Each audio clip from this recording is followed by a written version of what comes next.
All right, we're here back on the podcast talking baseball. Still trying to get some resolution as of recording date, which is on Friday, June 12th. Latest as of recording time, sounds like the owners are floating another offer out on the table, try and bridge the gap between the players' negotiation. Joining me today, somebody I've had on the podcast before. He covers baseball over at SNY. He's worked for the New York Daily News. Anthony McCarron is back with me today. Anthony, how are you? I'm good, Mike. How you doing? Doing pretty good. How are you doing in the whole quarantine situation? Well, I mean, I do a lot of work from home, so yeah, I know some people have had to deal with a new phenomenon of working at home. It's kind of same old in that regard for me because I'm at home a lot. With some of the freelance writing that I do now, and I'm either at home working or at a ballpark somewhere or at a TV studio. So that part has not been an adjustment. Of course, there's thousands of other ones. It seems like. But books and jigsaw puzzles are getting me through.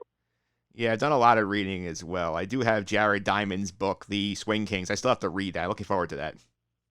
Oh, yeah, I've heard good things about it. I haven't seen it yet. I just read Peter Body's Yankee book. He's a colleague of mine from the Daily News, which was that was a lot of fun. And I read Tyler Kepner's book, which was really good, and Jack Curry's David Cohn book to kind of keep baseball, a little baseball flavor going while we're waiting this out.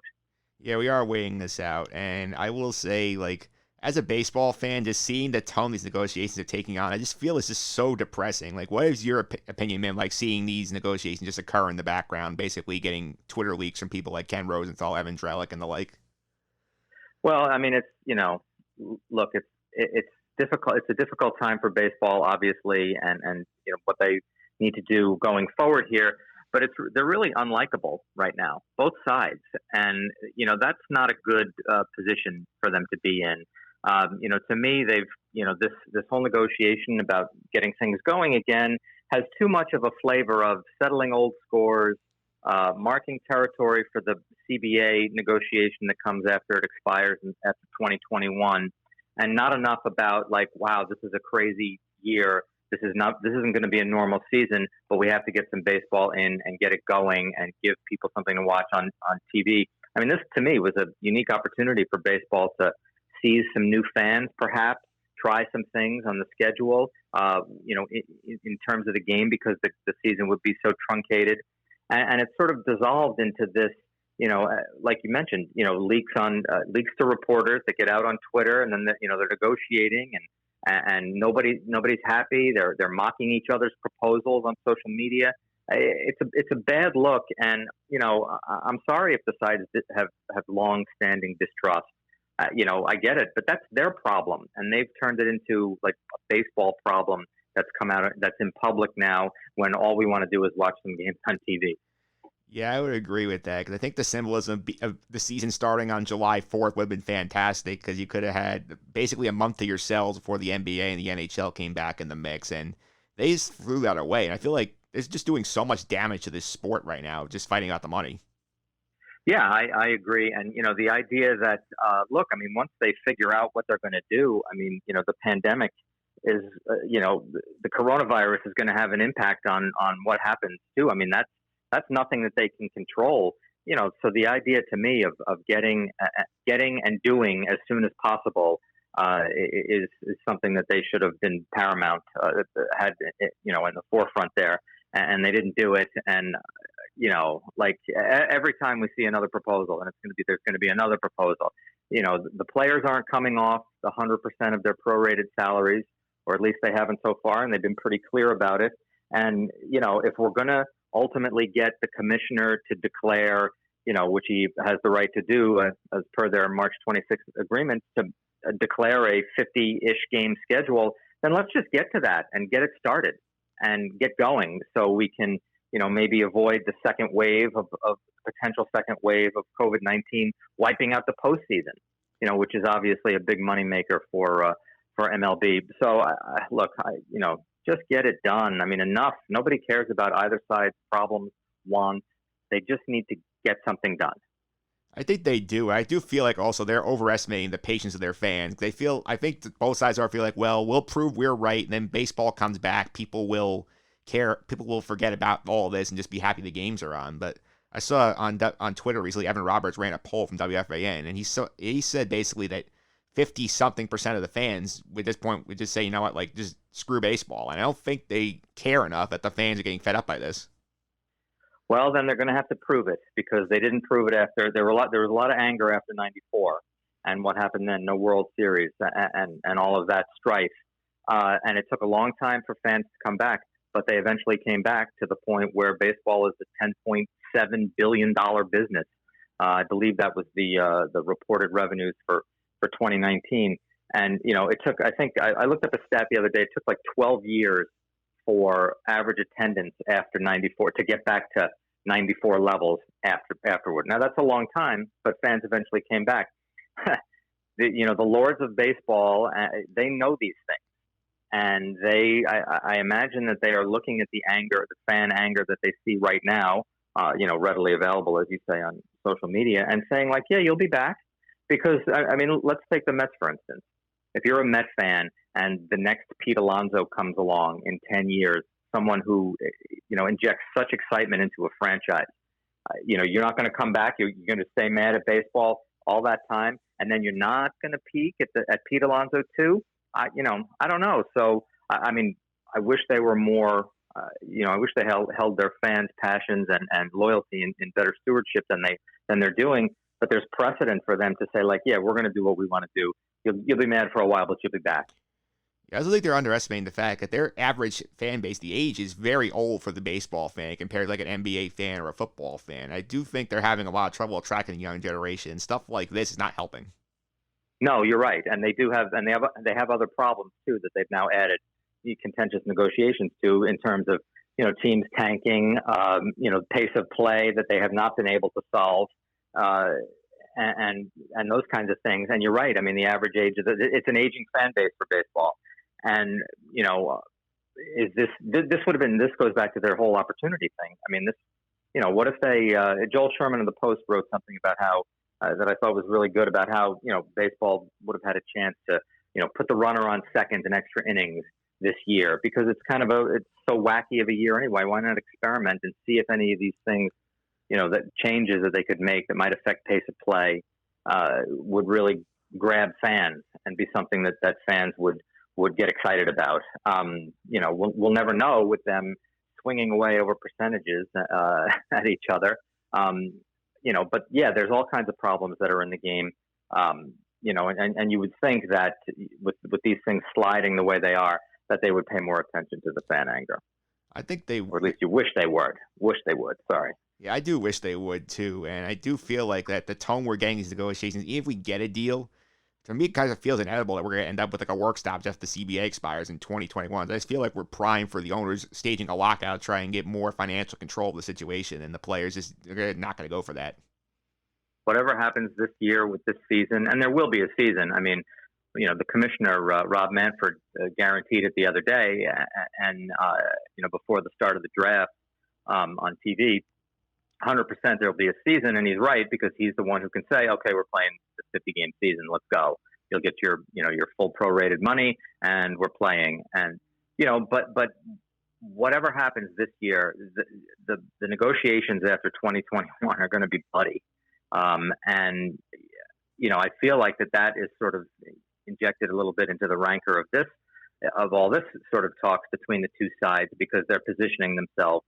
The players don't want to give up anything because they don't want it to, recoil on them in those negotiations. And I'm sure there's hard feelings from the previous CBA, where some people thought that the players gave up too much and lost, quote, lost those negotiations. So they're probably sore about that, and they don't want to be perceived as losing this one, which means that everybody's going to go hard line on the next one too. So yeah, I mean, if you are a real baseball labor war geek, like this is your wheelhouse right now, because it's going to be all kinds of this stuff for a while now, because this is just an appetizer to a full-blown Thanksgiving dinner after the 2021 season. Yeah, and this negotiation in particular, I don't think the owners realize. I think they underestimate how much leverage the players have, because the players, all the things that the owners want, they want the expanded playoffs, they want the offseason home run derby, they could get the players mic'd up. None of that gets agreed to without a deal, whereas the players can sit back and say, fine, you don't want to give us prorated, will play your 48 game season and get it. So I don't think I don't think they give enough credit to the player's position here in this situation. Owners out of touch? Shocking. No, I'm kidding. Just because it seems like lately owners have been more willing than ever to talk about their finances, and I say that tongue planted firmly in cheek. The Cardinals chairman the other day said, baseball is not a very profitable business, and it's like, okay, stop right there. Somebody bought the Marlins for $1.2 billion a couple of years ago. The Royals recently sold for $1 billion. Those aren't exactly the showcase franchises of the league. I'm not an accountant. I don't know how all the money works, but $10.7 billion in revenue, TV money going crazy. I don't think that, that big smart business people are in the owning of Major League Baseball teams business to lose money. So, they're coming off. You can see why the players distrust them when they say stuff like that.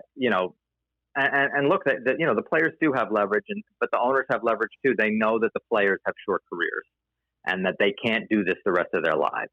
And they're going to seek to exploit that just in the same way that the players, celebrity is a hammer that they have and access to them.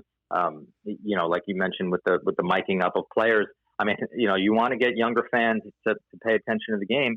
That's kind of a cool thing, and, I'd love to see some of the young stars of the game mic'd up regularly, and it would be at a great element, which just goes to show you that they need to, it's another reason why they need to just get something done, to get all this stuff into play, and all of us will enjoy the game again. Yeah, we will. And I also think that they need to move quickly because as you talk about the coronavirus, like, they're not doing what the NBA and the NHL are doing, where they're sort of just hunkering down in one spot, locking everybody down and playing. They're trying to travel, and we've seen, like, recently states like Arizona, Texas, Florida, California, all seeing their cases go up. So, like, there's risk here of, like, waiting too long to get this going. Yeah, oh yeah, absolutely. And, that's part and parcel of this whole thing. The players want to play as many games as possible, but MLB doesn't want to do that because they don't want to have a second wave potentially knock out the lucrative postseason. And, you're right. I mean, would a bubble be better for this? We don't know the answer to that, and it's impossible to know the answer to that. And yet there is all this data about the cases coming out that's spiking in some areas that kind of, that sort of reminds us, and hopefully reminds everyone how, regardless of the negotiations, like the pandemic's got a big role to play in all of this and will dictate ultimately whether we'll have a world, could dictate ultimately whether we'll have a World Series or not. Yeah, that's true. And right now, obviously, we're getting a much significantly shorter season. It might be as short as 48 games, could be up to 70, 72. Like, how big an asterisk do you think this year is going to have in the record books? Well, I mean, I just think that everybody's going to have to say, like, hey, we had baseball. It was great, and the Padres won the World Series. Fantastic. Congratulations. Put the banner up at the beginning of the 2021 season. Get your rings. I don't consider the 81 Dodgers to be less of a World Series. I know that they played many more games than we would seemingly play this year, but I don't consider them to be any less of a World Series champion than any of the other ones. I mean, a smart man once said, like, you play the games that are on your schedule, and that's it. And if everybody, agrees to play the schedule and fans want to watch it, then I don't know if they can gripe about asterisks, and I don't think that they can whine about the World Series. You just got to do what you can, play as well as you can in a short burst, and try to get to the postseason tournament. Yeah, I think the bigger asterisk, not necessarily with the results of the season, I think more in terms of the individual stats. Because I know baseball's a game where everybody obsessed with the numbers and talks about this. Like, I don't know how people will react if somebody hits 400 in a 48-game season compared to Ted Williams hitting 406 and 41, or if, like, Jacob deGrom wins the third straight Cy Young going 3-2 with a 170 ERA. Right. I mean, it's just, it's a sign of the times. It's a function of the season, and that's it. I mean, that's the only way you can.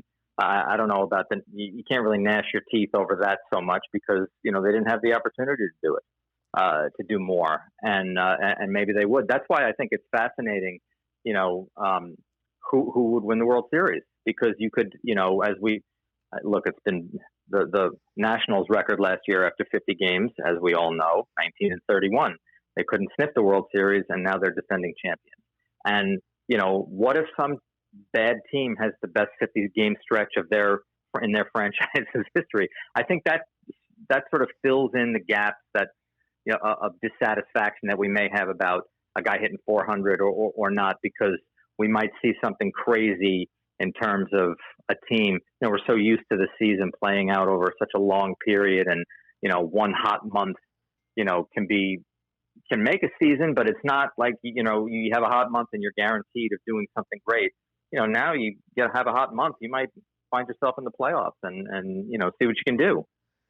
Yeah, I would agree with that. And one thing that's also we talk about with the shortened season is the universal DH. I think makes sense for this year because obviously you don't want the pitchers getting ramped up as much. You don't want them hurting themselves running the bases or batting. And you think it just speeds up the fact of it being permanent, that maybe they do it now and say, okay, we'll just stick with it going forward? I mean, depending on the reaction to it, yeah. And that'd be fine too. I mean, it is. Look, I mean, I'm one of the few people, I perceive as one of the few people who I'm fine with it. One league playing by one rule and one league playing by the other during the regular season. I think it's interesting both ways, but I am getting bored, watching pitchers bunt and strike out a lot. And, that's not great. I think I'd rather watch an aging hitter pound a few more home runs now across both leagues. I'm tired of watching pitchers getting hurt on the bases, and that kind of stuff. So, I mean, maybe if NL fans respond to it, who knows? It could definitely become permanent. And it seems like there's plenty of people within the game who want it. Yeah, I think also one of the things coming up right now is the idea of the expanded playoffs, which is something that baseball clearly wants, and it does seem like there's momentum for that to be negotiated in a potential agreement going forward. And what are your thoughts on on the playoff team number? You think it's the right now? You think we could add more? Because I feel like if we're getting 16 teams in a 160 game season make the playoffs, I feel like that's way too many. Yeah, that's always been a thing. I mean, it used to be laughable. The NHL had so many. I think when they were 21 teams, they have 16 in the playoffs, and I mean that's crazy. That kind of stuff, and jacking up the amount of teams over a full season, kind of takes away a little bit of surviving the slog.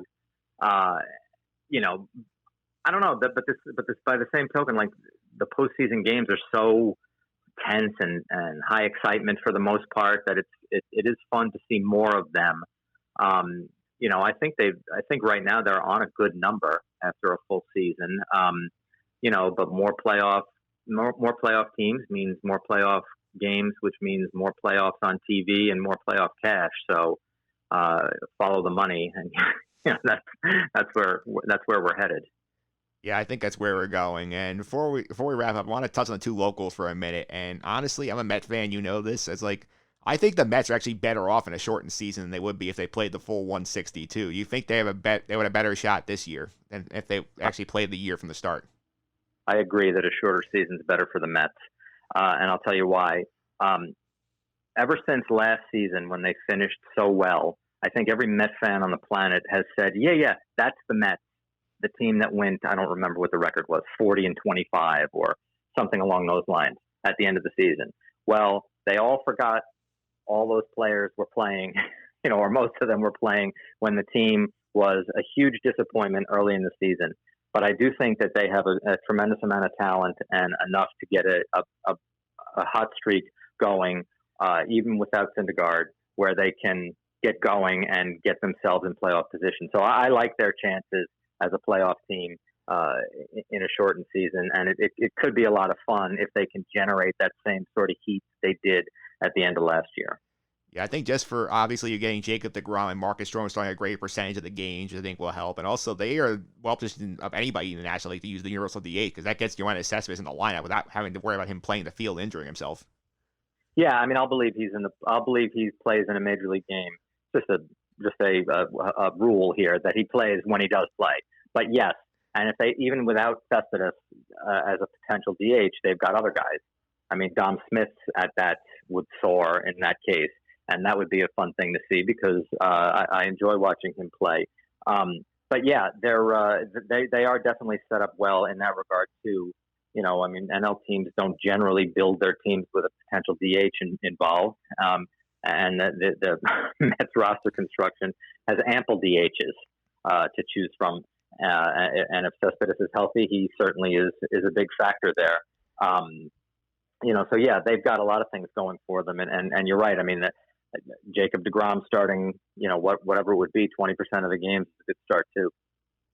Yeah, it's a good start. And the Yankees are also an interesting position because everybody forgets going into the year, they would have had a lot of guys hurt because Aaron Judge was out, Giancarlo was out, James Paxton was going to miss 6 weeks. Severino's still out for the season, but I think the health would improve them, but you wonder maybe they're more vulnerable to a bit of randomness in a shorter season. Yeah, and I think a big part of this season for any team is going to be how they deal with their pitchers.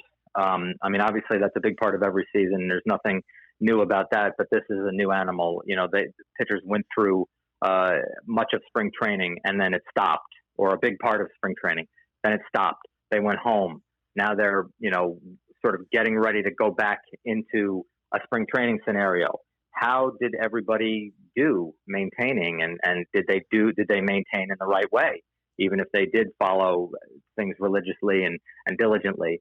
So, teams that manage their pitching the best and have figured out how to do it for this crazy season, they could have some serious success here. I mean, I think the Yankees kind of have an advantage because they've got all those bullpen arms. And, would it surprise you to have a team change the way the sort of modern pitching staff is used? And, what if you had guys throw 2 or 3 innings a couple times a week and deployed your bullpen, in such a way, that you were using a starter as kind of a bulk guy, but not just with an opener, but on a regular basis. So, I wonder if the Yankees have an advantage there. They do have some talented relief arms, obviously. And I just think that I think they're going to make the playoffs regardless of what the season length would be. I think they're loaded with talent. Maybe the injury stuff the waiting and the healing has helped them. But I think it's good. I think, whenever the schedule starts, it's going to be good times for both New York teams. Yeah, I'll be watching when the season starts. And my last one for you is just a gut feeling your part. Whereas we're recording on Friday the 12th. Do you think we end up with a deal, or do you think we end up with the mandated season? I think Manfred will they should just do it now, to be honest with you. I think Manfred will have to lock in the 50-game-ish season and give them 100% of their prorated salaries, and let's get it on. I think that's what's going to happen. All right, we'll see how this plays out in the next couple of days. Anthony, thanks for all the time. I really appreciate it. Before I let you go, how can people follow you on social media? Oh, on Twitter, at Anthony McCarron. All right, Anthony, thanks. I appreciate all the time. Oh, you bet, Mike. All right, and there you have it. That was Anthony McCarron talking baseball on the podcast, sort of reflecting on where things have gone in these negotiations, looking ahead to the future of the season here. I do agree with him on the Mets. I do think the Mets are well positioned. We will talk about the Mets in the coming weeks, how they might look like going forward.